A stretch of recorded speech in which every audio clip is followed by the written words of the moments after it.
Welcome to Shon Stories. Kids stories. Mom stories. Shon stories. Check it out. Hey friends, I'm so excited. Today we're reading a story called Grace for President by Kelly DiPuccio.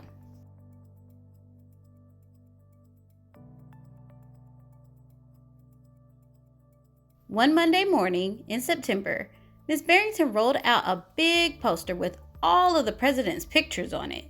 Grace Campbell could not believe her eyes. Where are all the girls?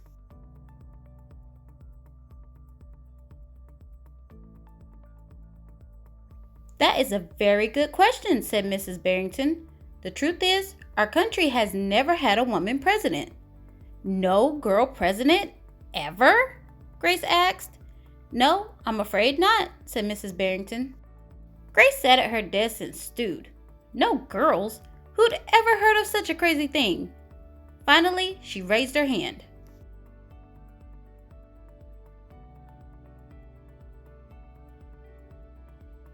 Yes, Grace. I've been thinking it over and I'd like to be president. Several students in the class laughed. Well, I think that's a star-spangled idea, Grace, said Mrs. Barrington. In fact, we can have our own election right here at Woodrow Wilson Elementary. The snickering in the room stopped. Grace smiled. Would anyone else like to run for president? Mrs. Barrington asked the class. Nobody raised their hand. Becoming president was going to be easy, Grace thought.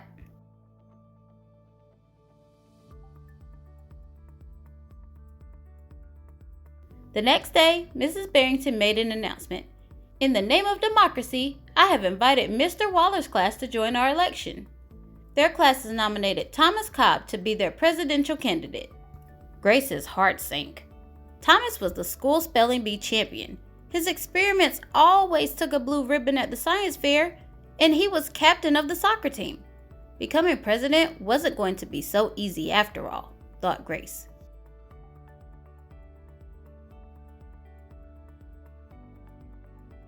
The teacher put the names of all 50 states and the District of Columbia into a hat. Everyone except for Grace and Thomas got to choose a state. I'm Texas, said Anthony. I'm New Hampshire, said Rose. I'm Michigan, said Robbie. What does the number 16 mean? Each state is assigned a number of electoral votes. That number is determined by how many people live in that state, said Mrs. Barrington. Each of you will be a representative for your state. Altogether, our country has 538 electoral votes, Mr. Waller explained.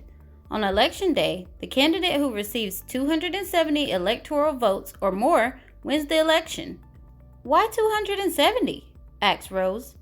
That's more than half of all the electoral votes, Mr. Waller said. Becoming president really wasn't going to be so easy, Grace thought.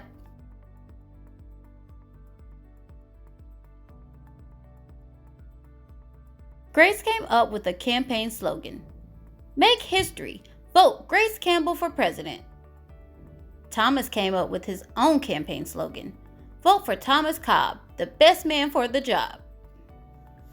Grace listened to what issues were important to the students, and she made a list of campaign promises. A peaceful school, no bullies. A cleaner school, no littering. Better hot lunches, no more fish stick tacos. Thomas made up his own list of promises.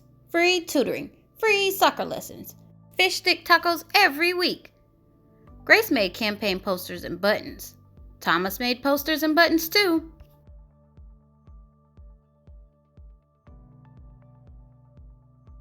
Each week, the teacher set aside time for the candidates to meet with their constituents. Polls were taken. Voters were making their choices.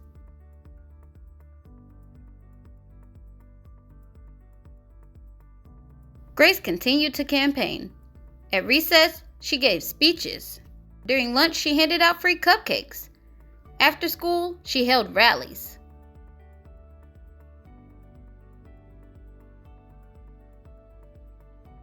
Meanwhile, Thomas wasn't worried. He had cleverly calculated that the boys held slightly more electoral votes than the girls. At recess, Thomas studied his spelling words. During lunch, he worked on his latest science experiment. After school, he played soccer.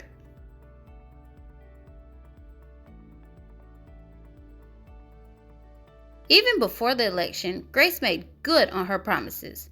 She joined the safety squad, she organized the school beautification committee, and she volunteered her time in the school cafeteria.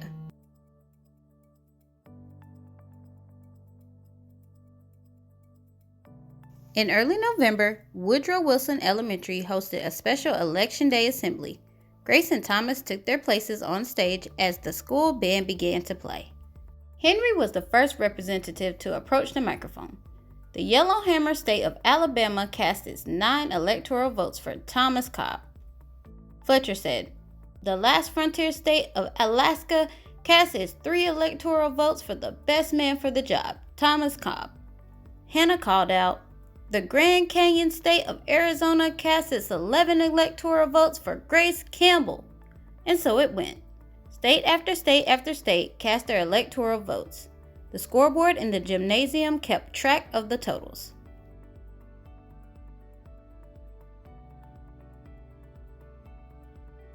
The voting demonstration was quickly coming to an end. Clara approached the podium. "The Badger State of Wisconsin cast its 10 votes for my best friend, Grace Campbell." Grace looked at the scoreboard.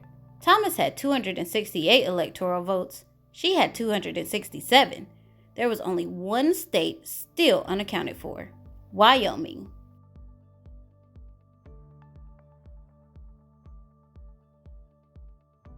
Thomas grinned. Grace felt sick. Sam walked up to the microphone. He looked at Thomas. He looked at Grace. He looked down at Grace's handmade flag. Sam didn't say a word. "What are you waiting for?" Thomas whispered. The band stopped playing. All eyes were on Wyoming. Finally, Sam cleared his throat. "The Equality State of Wyoming cast its 3 electoral votes for..."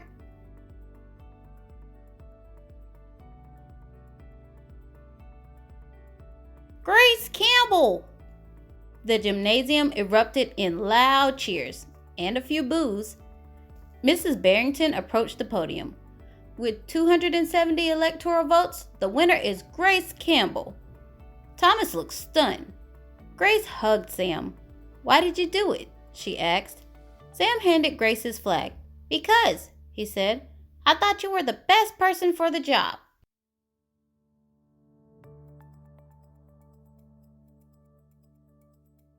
The following week, students in Mrs. Barrington's class were preparing for their career day presentation. Grace volunteered to go first.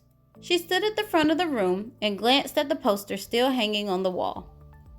"My name is Grace Campbell, and when I grow up, I'm going to be President of the United States." This time, everyone believed that she would.